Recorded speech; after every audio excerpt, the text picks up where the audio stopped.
Chers Thaï, chers amis, normalement c'était une session prévue pour le renouveau, la présentation du renouveau, mais comme Sor Chankong l'a déjà fait pendant sa présentation, je me suis dit qu'on allait étendre le sujet un peu plus vaste et on va regarder ensemble ce soir l'écoute profonde et la parole bienveillante. La parole profonde, l'écoute bienveillante. Ce matin, lors des 14 entraînements à la pleine conscience, il y avait aussi l'écoute compatissante. Je me suis dit, ah tiens. Donc on va voir ce soir que finalement, tout se rejoint.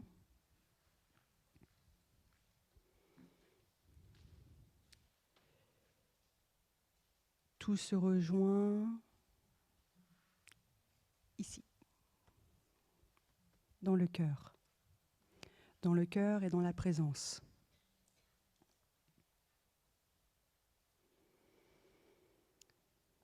Qu'est-ce qu'on fait pendant notre cheminement spirituel? On est invité à retourner en soi, à prendre soin de notre intérieur, de notre corps, de notre cœur et de ces multiples blessures qui datent peut-être de l'enfance, peut-être qui nous ont été transmises aussi de nos parents, de nos grands-parents, de notre culture, de notre société, de notre histoire avec un grand H. Donc de prendre soin, de prendre le temps, de prendre soin de nous, de soi, c'est la clé pour ensuite pouvoir prendre soin de l'autre, des autres et du vivant de manière générale. Il y a beaucoup de personnes qui viennent au village et qui sont dans des métiers d'aide et qui arrivent à saturation à force d'écouter, à force d'aider, à force de... Il y a une très belle intention, un très beau cœur, mais peut-être que la personne qu'on oublie, c'est nous. Et donc c'est pour ça que c'est vraiment important et ne pas sous-estimer cet aspect-là pour pouvoir durer sur la durée, sur la longueur, comme Sor Chankong. Le jour où elle a donné l'enseignement, ensuite elle a donné la relaxation totale, les touchés de la terre. Il y a une sœur qui est venue après me voir et fait « Comment elle fait, Sor Chankong ?»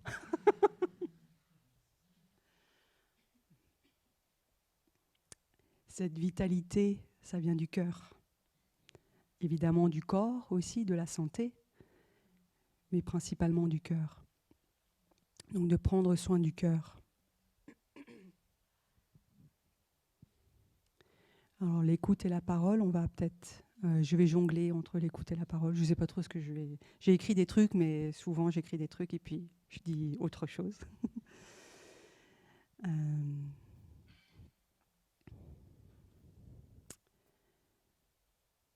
Du coup, apprendre à s'écouter. Écouter nos peurs. Écouter nos doutes. Nos inconforts. Nos frustrations. Nos colères. Notre tristesse, etc., etc. Comment est-ce qu'on fait pour l'écouter? Est-ce qu'on se donne le temps de cette écoute dans notre vie quotidienne? Question. Vous pouvez un peu regarder votre vie quotidienne. Est-ce qu'il y a des moments où vous sentez qu'il y a de l'espace que vous créez pour pouvoir écouter cette partie de vous? Ou est-ce que ça fuse à travers les réseaux sociaux en 125 mots? Est-ce que ça fuse dans les conversations avec les proches? Parce que justement, il n'y a pas peut-être un espace où vous pouvez prendre soin de cet aspect qui est en chacun de nous. On a tous des peurs, on a tous des souffrances, des colères, des tristesses.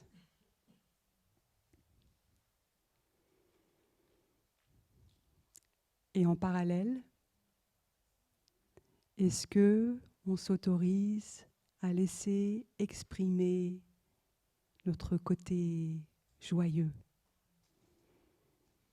nos idéaux, nos rêves, nos aspirations? Est-ce qu'on les laisse parler? Est-ce qu'on les laisse s'exprimer? Question. Faut que vous répondiez à la question. Hein. C'est pas moi qui parle et vous... C'est des vraies questions.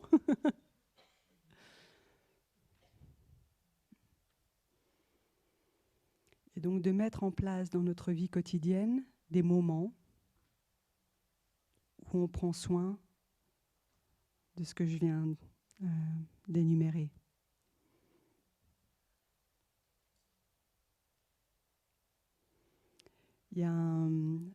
On a plusieurs sutras dans notre tradition.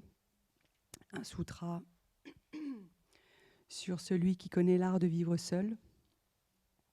Je vous invite à éventuellement le lire, peut-être demain. Les livres sont là. Je ne sais pas si on l'a lu pendant la retraite. Je ne suis pas aux assises tout le temps. Je suis pas très... Ok, bon.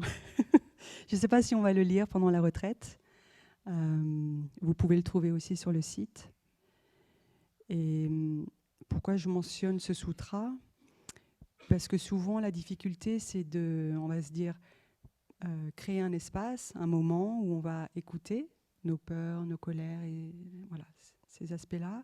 Et comment on fait pour ne pas s'y perdre?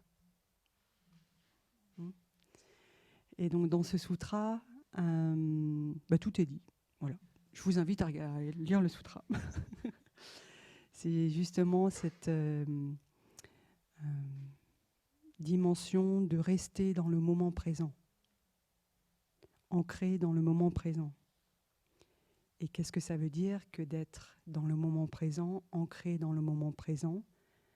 Ça veut dire ne pas se perdre dans le passé, le futur, ça c'est paraît logique, mais aussi ne pas se perdre dans nos émotions, dans notre mental qui va nous emmener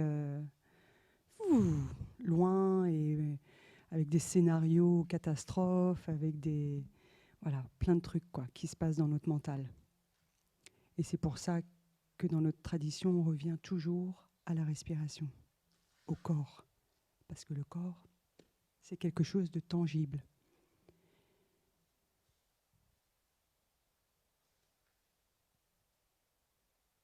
Apprendre à prendre soin du corps et à revenir au corps, à détendre le corps, à se sentir vraiment à l'aise, détendu dans le corps, même si peut-être il y a des maladies, il y a des tensions, mais vraiment se sentir à la maison, chez soi. Si on ne sait pas faire ça, c'est même pas la peine d'essayer de prendre soin du mental. Parce que le mental, c'est encore moins palpable, moins concret, moins tangible que le corps. Donc le corps est vraiment la porte, la grande porte d'accès pour pouvoir prendre soin du reste, des perceptions, des sensations, du mental. On va écouter un petit son de cloche. On va revenir au corps. Pratiquer l'écoute du corps, ici, maintenant. Il n'y a pas forcément besoin de bouger. Vous êtes bien comme vous êtes. Autorisez-vous à être comme vous êtes, dans la posture où vous êtes, à partir du moment où vous vous sentez bien, aligné, détendu, mais là, présent, concentré dans votre corps, les sensations. Qu'est-ce que votre corps vous dit, là, maintenant ?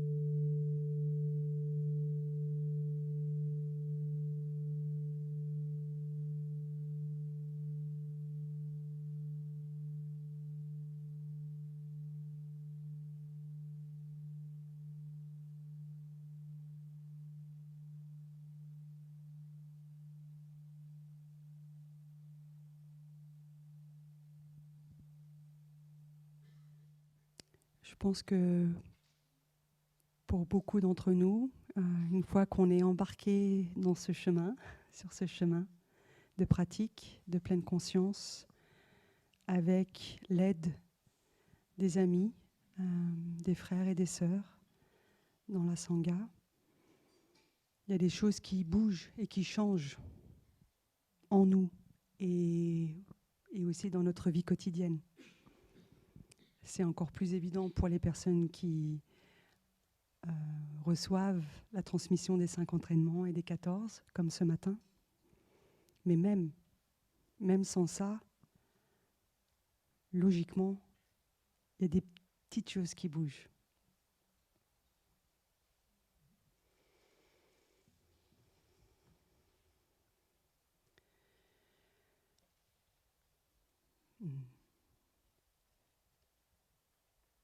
L'énergie de pleine conscience qui nous ramène à l'instant présent et qui nous permet d'observer ce qui se passe, nous permet aussi de voir que peut-être il y a des choses qu'on peut changer.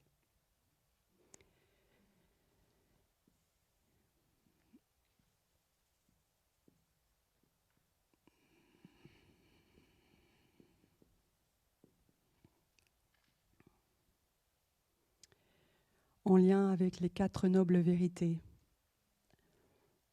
Le premier enseignement que le Bouddha a donné,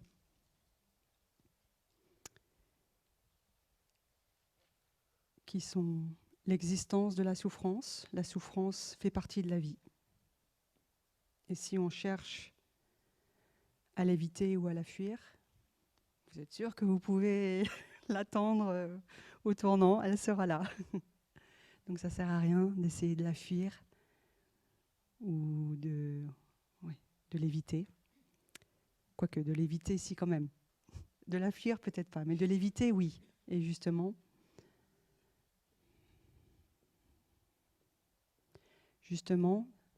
d'éviter la souffrance, de mettre en place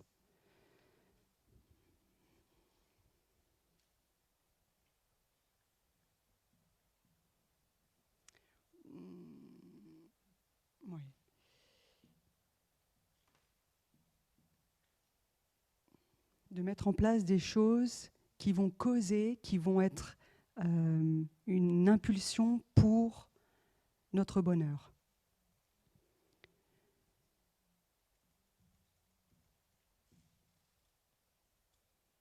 Parce qu'on sait que le bonheur est possible.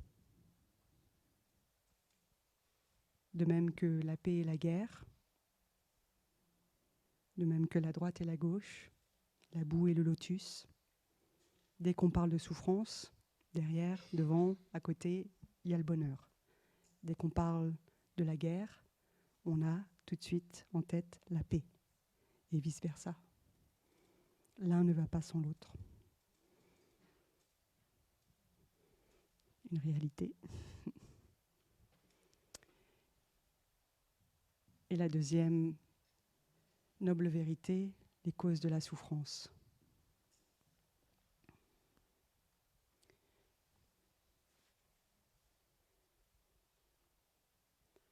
Qu'est-ce que ça a à voir avec l'écoute profonde et la parole bienveillante ?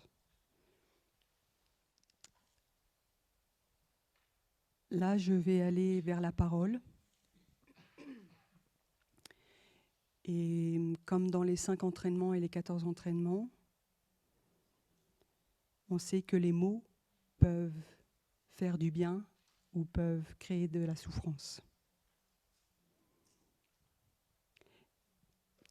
Encore une autre question. Comment est-ce que vous vous parlez? Oui, parce qu'on est un peu des... voilà, on se parle. On est des êtres humains et on se parle. Ça fait partie de... Voilà. Quel type de langage vous avez avec vous-même? Est-ce que vous vous en rendez compte? Peut-être pas forcément, un petit peu, oui. Le type de langage, les mots que vous avez l'habitude d'utiliser pour vous. Oh, qu'est-ce que je suis sotte. Oh, quoi, voilà, des choses comme ça, je vais pas, parce que je suis filmée, donc je vais pas. Eh bien, évidemment, ça va être le même genre de vocabulaire que vous allez dire ou le même énergie que vous allez avoir quand vous allez parler avec d'autres personnes. Parce que ce sont des choses que vous vous dites peut-être tous les jours, peut-être plusieurs fois par jour, et du coup, la graine, elle est là, elle est bien là.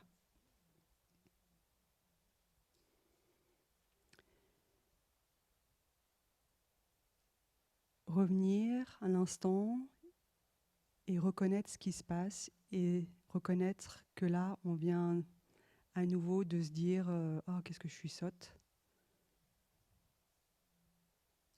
Non, je suis pas sotte. J'étais maladroite ou j'étais... Voilà. Donc, première étape, de reconnaître ce qui se passe, de reconnaître que là, on est peut-être dans la deuxième noble vérité, quelque chose qui sous-jacente, là en dessous, un terreau pour la souffrance en moi, mais que je ne remarque pas, mais par contre que je déverse sur les autres, au niveau de la parole, des mots que j'utilise. Alors c'est vrai qu'ici, bon, on est un plum-plum, quoi. C'est un peu bisounours. Bah ouais, on est fiers de l'être.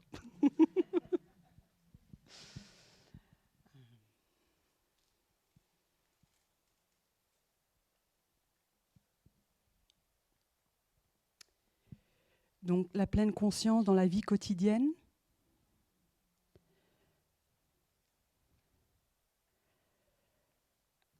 Avec les 4 efforts justes.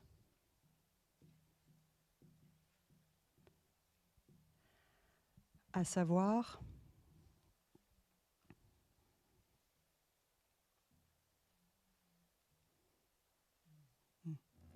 je vais faire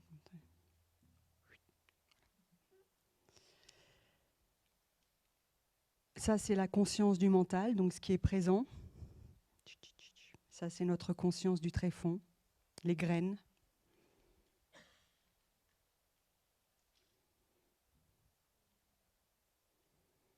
Alors évidemment, positif et négatif, c'est juste pour communiquer. Hein. Donc ce qu'on veut essayer de cultiver,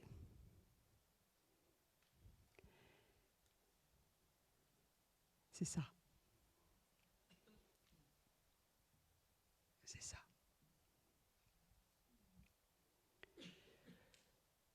Et créer des nouvelles habitudes grâce à l'énergie de pleine conscience, parce que on est plus à même de voir ce qui se passe dans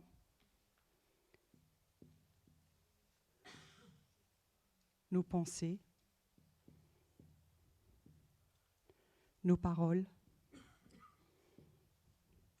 et nos actes, qui sont les 3 formes d'action qui ont un impact sur le monde et sur demain. Et c'est ça qu'on va laisser.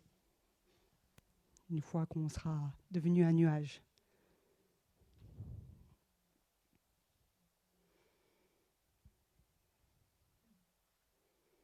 Et donc les pensées,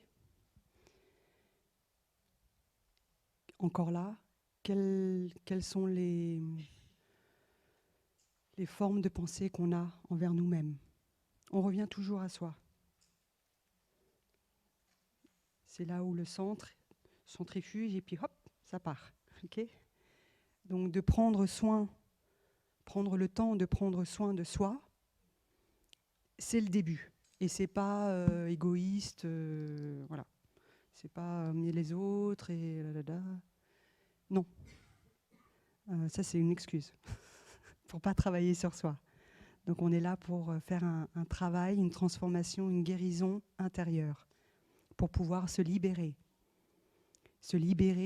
de nos habitudes qui nous ont été transmises ou qu'on a développées selon notre parcours de vie.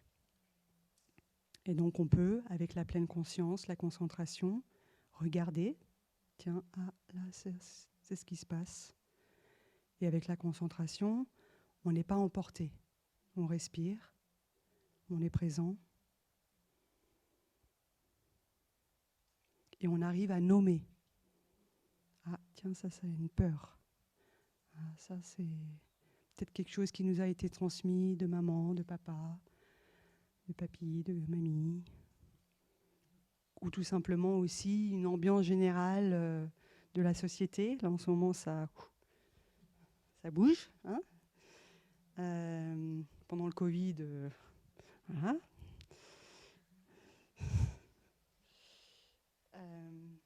Donc aussi de voir l'interrelation avec les autres qui nous entourent et au-delà, la société dans laquelle on vit, le pays dans lequel on vit, mais aussi globalement, planétairement, puisqu'on est tous reliés avec, encore plus aujourd'hui, avec les trucs.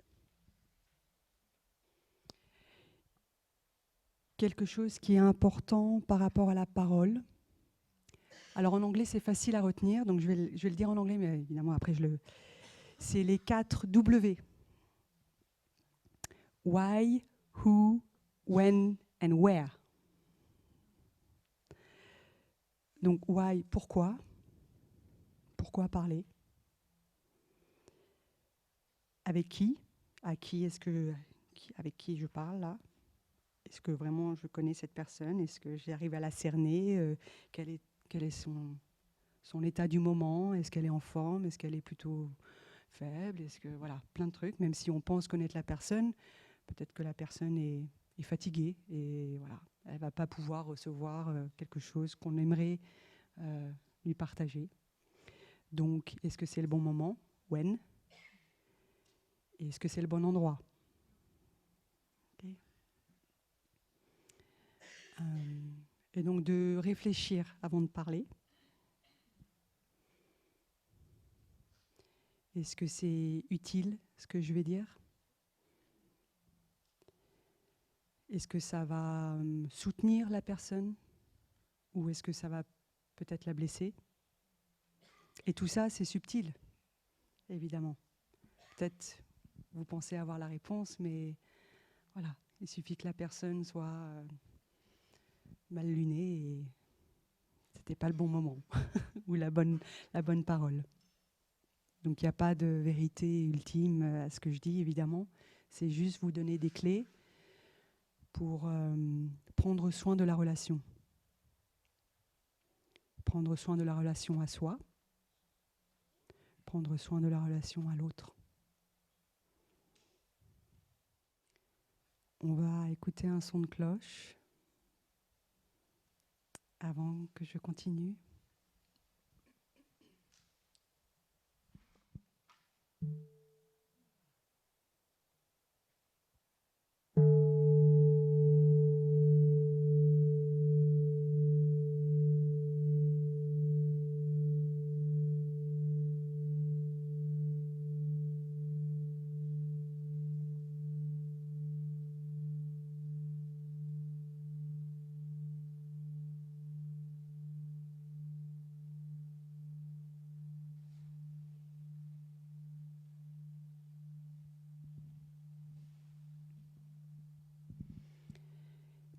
Peut-être que pour les personnes qui se reconnaissent dans l'habitude de se parler pas très gentiment, vous pouvez peut-être pratiquer le cahier de gratitude ou quelque chose de ce style tous les soirs ou au moins une fois tous les 2 jours, de prendre 5 minutes et de voir dans la journée quelque chose qui vous a touché le cœur et à laquelle vous pouvez dire merci, un grand merci, une ouverture du cœur.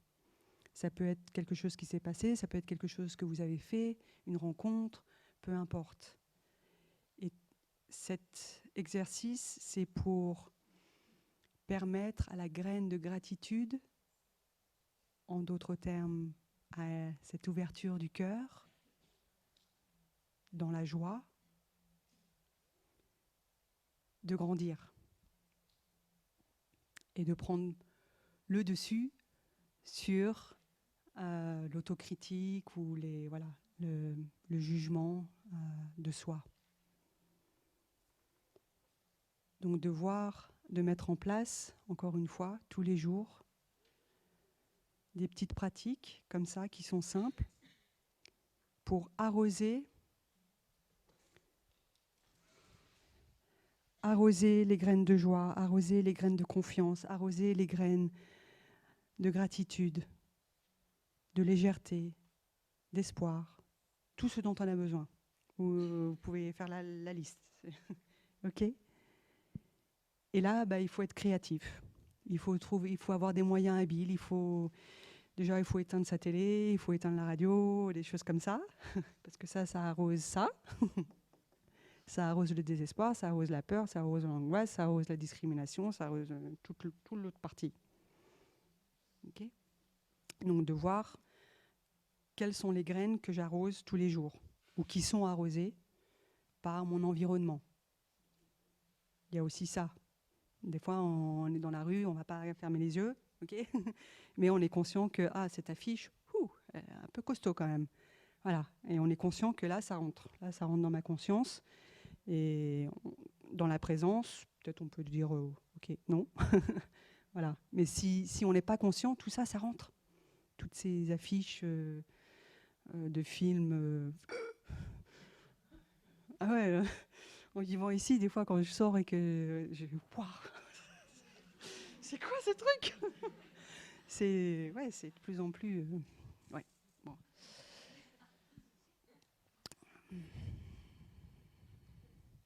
Donc, en tant que pratiquant, c'est notre devoir, notre rôle, notre part de vraiment accentuer tout ce qui est positif.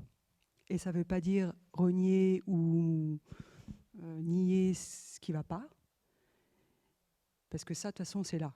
Donc on sait que c'est là, il n'y a pas besoin d'arroser, c'est là de toute façon. Mais par contre, il y a besoin de mettre de l'énergie dans tout ce qui est positif et de pouvoir toucher le positif en soi.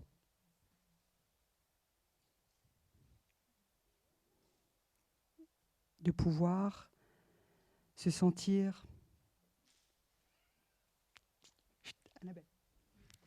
j'ai le mot en anglais, mais ancré. Ancré, un arbre bien solide, bien ouvert, les branches bien ouvertes. Hein, on a la chanson. Donc on a plein de petites chansons comme ça, mignonnes. Mais en fait, c'est très profond, si vous voulez pratiquer. Donc je vous invite à choisir de temps en temps des chansons du village et vraiment les pratiquer. Vraiment les sentir. Vous sentir comme un arbre, les branches bien ouvertes. Waouh! Paroles bienveillantes. J'ai parlé de la joie, de l'ancrage. Quand cette joie et la bienveillance est là, naturellement, il y a une zone de confiance, une zone de confiance qui s'installe pour nous et aussi pour l'autre personne. Donc là, on rentre un peu dans la zone renouveau. quand il y a suffisamment de joie en nous, d'amour, puisque c'est un des 4 éléments de l'amour véritable, c'est facile de pouvoir exprimer des regrets sans s'apitoyer, sans être dans un... ok, parce qu'il y a cette vibration de la joie qui est là et qui nous permet d'être... Non, une présence digne, voilà, digne, mais voilà, dans la beauté voilà, de la dignité, voilà. On exprime des regrets dans la joie et on reste, voilà, on reste ouvert, quoi. Ça va, c'est ok, c'est ok. Et aussi cette joie va nous permettre d'accueillir ce que l'autre peut-être a à nous dire et qui, voilà, qui est pas forcément facile à entendre ou qui va nous causer des inconforts. C'est bien parce que je fais ça puis je vois tout le monde qui bouge en même temps. Ok, donc oui, les effets des ondes, de la joie, évidemment, c'est nous qui en profitons déjà, mais cette joie va nous permettre d'être vraiment dans une présence, oui, où il y a une acceptation qui est plus facile par rapport à ce que l'autre a à nous dire et qui peut-être on n'a pas envie d'entendre.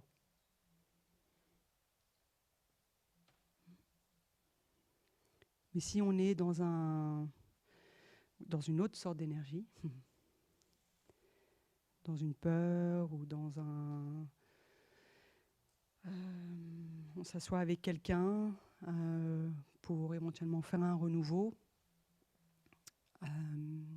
exprimer des regrets, que l'autre aussi puisse exprimer des regrets, exprimer des souffrances et que l'autre aussi puisse exprimer des souffrances.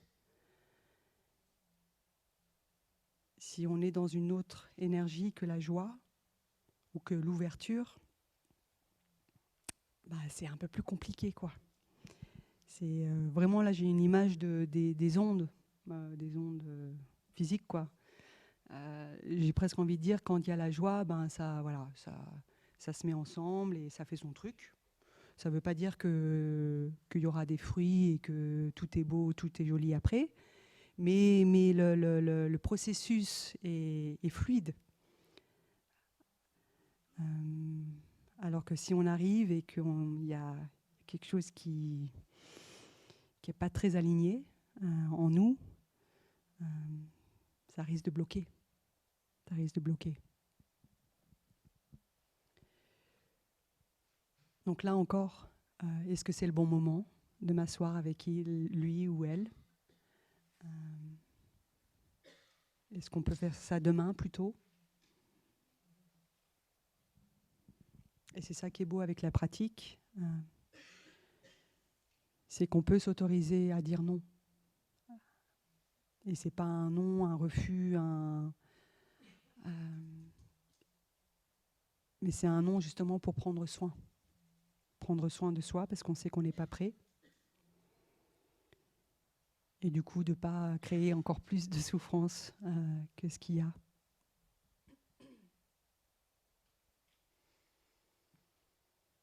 Et là encore, quand il y a la joie, on peut exprimer nos souffrances d'une manière qui peut-être sera mieux reçue par l'autre. Parce que même si évidemment on n'est pas dans la critique, dans le blâme, dans tout ça, mais énergétiquement, voilà, au niveau des vibrations, quand il n'y a pas suffisamment de joie dans le cœur, dans le corps, dans les cellules, ça a un effet dans nos relations. Donc, en repartant, ou en restant, cultivons la joie. Okay. Surtout pour les prochaines années à venir. Et donc aussi pour peut-être un côté un peu plus aventureux du renouveau, ou du nouveau départ? Est-ce que je peux m'autoriser à me redécouvrir à travers le regard de l'autre, à travers sa parole, à travers ce qu'il ou elle voit de moi, à travers ses ressentis? Je sais plus si Sœur Chan Kong a mentionné le 5e ou 6e mantra. You are partly right. Tu as partiellement raison dans ce que tu dis. Même si tout est faux, il y a quand même probablement un petit bout de vérité là-dedans. Et ça, c'est ce petit bout de vérité qui peut-être nous apporte à nous une part de nouveau. On pense savoir qui on est, on pense savoir qui est l'autre, etc. Mais en fait, on ne sait rien du tout. Et donc de se laisser changer par cette expérience du renouveau. On a eu un très beau renouveau avec 2 amis de la Sangha qui vivent dans les environs. Et c'était très très beau. Je ne sais pas si ça a changé grand-chose, mais l'expérience était belle. L'expérience était belle.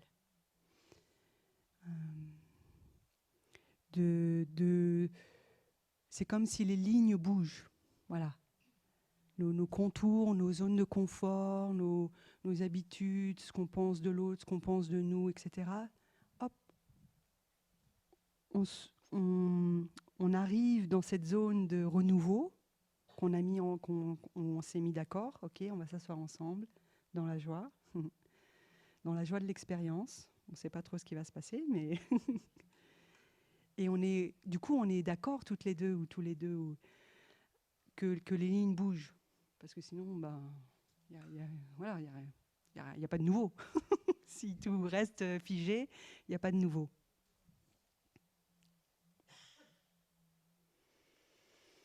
Et donc, encore une question. Si jamais, dans votre expérience, passée ou peut-être proche, future, si vous sentez qu'il y a de la résistance, qu'est-ce que c'est?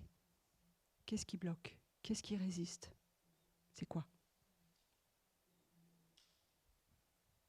Est-ce que c'est la fierté? Est-ce que c'est des souffrances du passé, de l'enfance?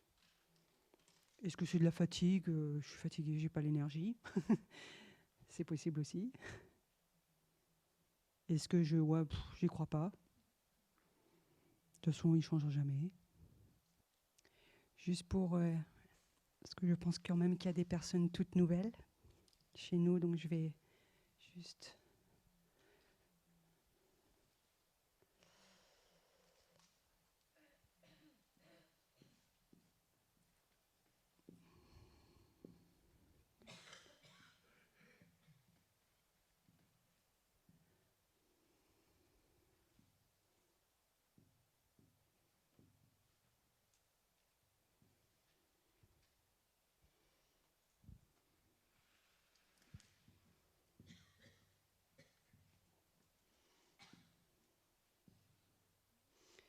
Donc la première étape du renouveau, c'est de reconnaître les belles qualités de l'autre personne.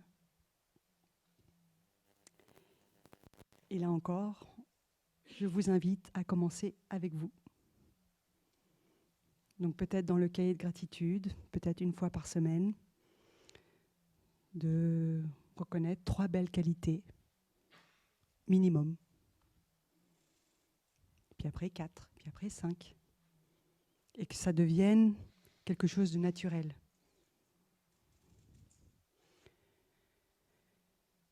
Donc évidemment, là, on n'est pas dans le hein.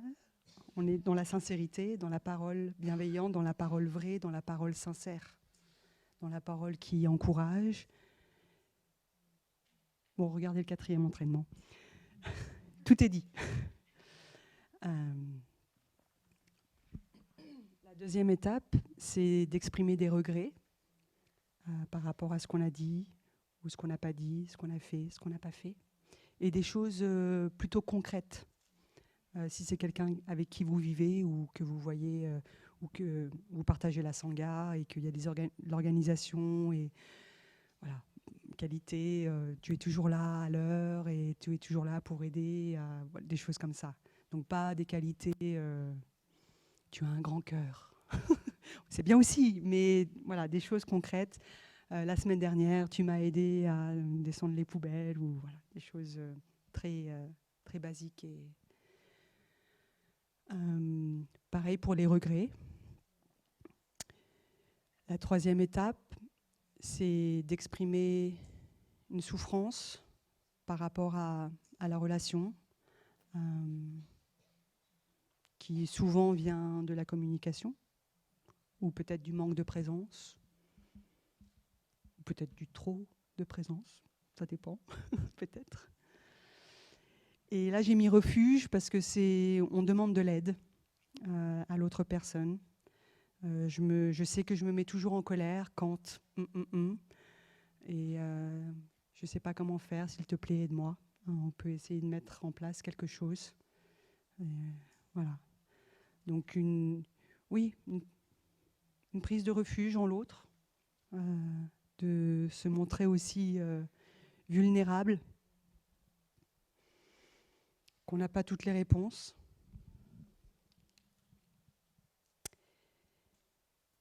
Et donc maintenant, travaux pratiques. Oui, c'est le moment que vous attendiez, je sais. Donc je vous propose de vous mettre avec la personne qui est à côté de vous.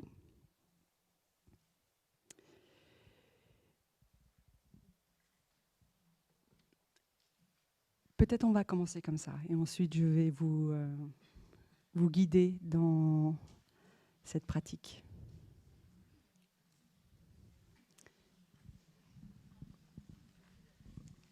Et si, voilà, vous pouvez aussi peut-être vous mettre... vous pouvez bouger un tout petit peu si vous voulez. J'aimerais savoir s'il y aurait quelqu'un qui serait courageux, courageuse pour éventuellement nous partager votre expérience de l'écoute, nous partager votre expérience de la parole, surtout si peut-être c'est un exercice un petit peu nouveau, ou alors un exercice que vous êtes censé savoir mais qui s'est révélé inattendu et nouveau. Est-ce qu'il y a des personnes courageuses dans la salle? Oui. Là. Faites passer derrière. Monsieur là-bas. Juste en 1 minute. Hein.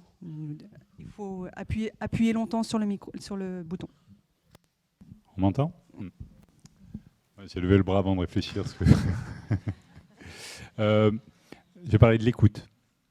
Et voilà, j'ai été touché par ce petit moment. C'était forcément assez court, mais intense, parce que j'ai senti que la personne que j'écoutais a vraiment ouvert son cœur et qu'il n'y avait rien à dire, en fait, à part écouter. C'est court. Je ne sais pas si j'ai répondu à la question. Oui. 10 sur 10. Oui, rien à dire, il y avait juste à écouter. Et ça, c'est un aspect de Avalokita, l'écoute d'Avalokita, qui, juste en écoutant, arrive à déjà apaiser la personne qui parle. Est-ce qu'il y a quelqu'un qui aimerait partager sur la parole ?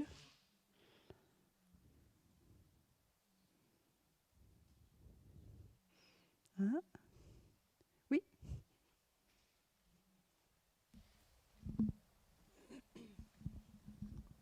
Alors, si on voit que la personne qui parle, on continue à écouter, comment est-ce qu'on fait? On essaye d'aider?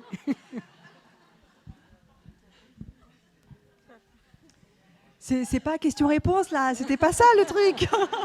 Non, c'est-à-dire sans intervenir, sans diriger, comment est-ce qu'on peut aider?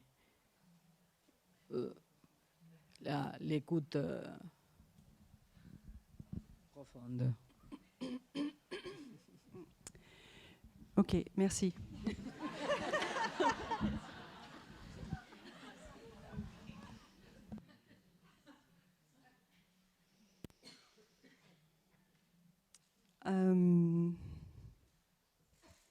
J'ai pas la réponse. La première chose qui me vient à l'esprit, c'est tout dépend du contexte, tout dépend de la relation avec la personne. Est-ce que c'est est-ce que c'est quelqu'un de la famille? Est-ce que c'est un collègue? Est-ce que c'est quelqu'un que je vois juste de temps en temps? Est-ce que c'est quelqu'un de la sangha qui pratique? Est-ce que donc il n'y a pas de réponse toute faite à la question. Et c'est encore là cette subtilité d'être vraiment dans la présence, dans cette écoute, dans le côté qu'est-ce que je ressens, qu'est-ce que je sens en moi, mais aussi de la personne. Est-ce que en fait la personne elle a juste besoin et ok, ben, je vais être là, je vais être. C'est pas forcément moi qui écoute.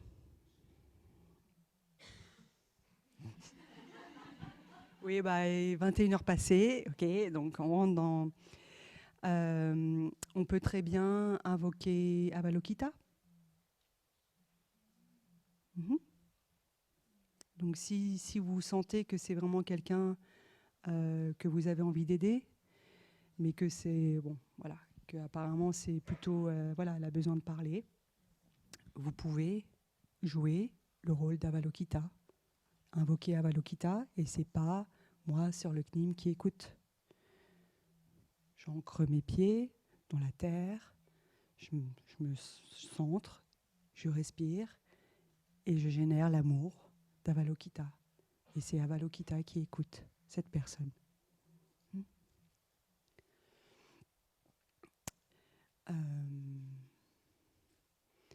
Et puis dans d'autres occasions, d'autres situations, peut-être on pourra se permettre de dire ok, et de éventuellement diriger. C'était ça ta question ou c'était oui, mais voilà, ça dépend vraiment du contexte. C'est difficile de dire. Si c'est une conversation comme ça, ou si c'est vraiment une session de renouveau, où là, on laisse la personne parler. Alors évidemment, si la personne parle et que ça fait déjà un quart d'heure, 20 minutes, voilà, il faut quand même être raisonnable.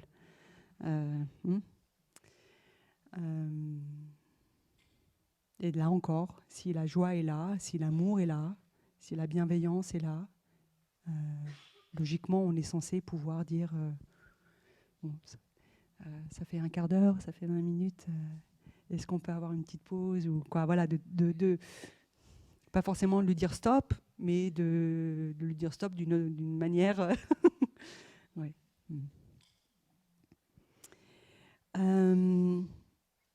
J'espère que cet petit exercice vous a permis de vivre quelque chose, de vivre une expérience. En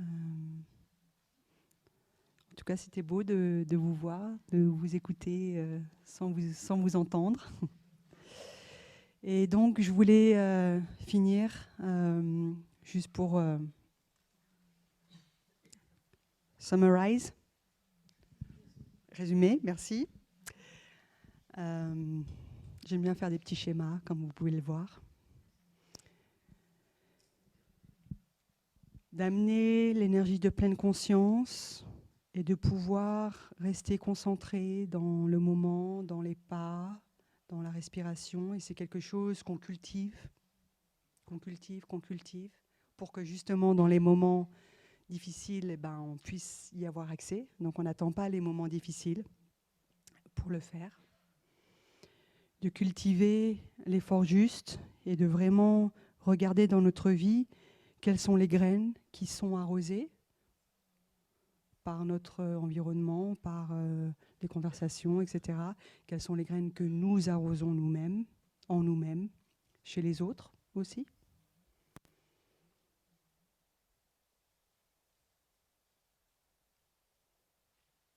Et grâce à l'accès des enseignements et de notre propre ressource intérieure, de notre propre contemplation, il y a des compréhensions qui se font sur nous-mêmes, sur nos mécanismes. Et logiquement aussi, il y a l'aspect de l'amour qui jaillit, puisque l'amour est en nous. Nous sommes issus tous et toutes de l'amour. La bienveillance, la compassion, la joie, l'équanimité sont des qualités que nous avons tous et toutes. Et donc là encore, qu'est-ce que je fais dans ma vie pour cultiver et générer ces énergies? Est-ce que sur mon coussin de méditation, par exemple, je pourrais me mettre, me brancher sur la fréquence bienveillance, sur la fréquence compassion, sur la fréquence joie, équanimité, par exemple. C'est juste un exemple.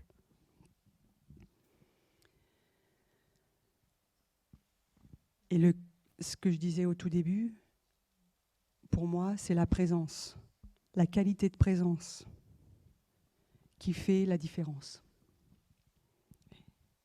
La pleine conscience, la concentration, la compréhension, la sagesse, l'amour change notre qualité de présence. Et donc, va changer aussi notre qualité d'écoute et notre qualité de parole.